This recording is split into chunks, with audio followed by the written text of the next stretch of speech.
Bak bak bak ne var burada. Hepsi gagavuzlara bir iyi haber geldi. İki yeni kağıt gagavuz diline çevrildi. Uşaklara sevinmek geldi. Zira şimdi her bir uşak kim ister gagavuzca tayı bilmeyen hayvanlar için varınca açıp bu kağıdı okusun da bilsin, türlü hayvanlar için da moral prensipleri de okusun. Niye bu hayvanlar öğretirler bizi.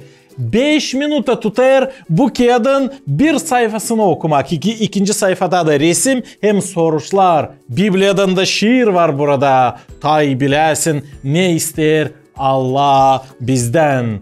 Bakın zebra hayvanı var. Türlü maymunlar, küçük maymunlar, köpekler, kediler, ayılar. Bu kağıdı çevirdi gagavuz diline Marina Doncheva. Redaksiya yaptı Petri Çabatar. Var audio versiya bu kağıda da iChoban kanalında varınca bulasınız YouTube'da. Bu kağıt gibi sen var mı tuttun elinde? Ta da gagavuz dilinde. Bu kağıtlar bestseller bütün dünyada. Bu yazıcılar yazdılar kağıt, hani milyonlarca uşak okudular onları. İngilizce, Rusça, Rumunca, Germanca, türlü dillerde. Şimdi bu kağıtları gagavuz diline de çevirdiler. Analar babalar alıp uşaklarını yerlerine ya da akşamüstü yatarken uyuma var nice açı bu kağıdı okusunlar onlara bu anlatmaları. Bakın zebralar için anlatma pek meraklı.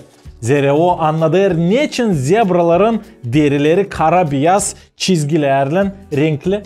Siz bilerdiniz mi niçin?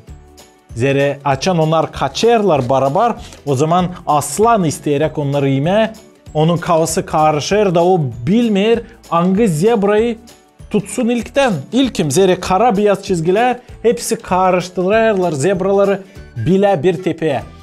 Da açan biz beraber tutunacağız zebralar gibi, o zaman bizim yaşamımızda daha kolay olacak, daha iyi olacak. Bu urok, bu ders bize alırız zebralardan, bu moral prensibi. Burada da Biblia'da yazılı. Hani sevgilikte hem uygunlukta lazım yaşayalım birimizle Filiplilere 2 apostol Pavli'nin lafları. İyi çobanı seyreden insanlar isterseler kağıdı kendilerine bağışış yazın komentaryalarda ya da bize direkt kağıt lafını, kağıt ya da Rusça kniga da biz size bağışlayacağız bu kağıdı. Sadece iChoban'ın aktif seyredicilerine bu bir bonus, bir bağışış.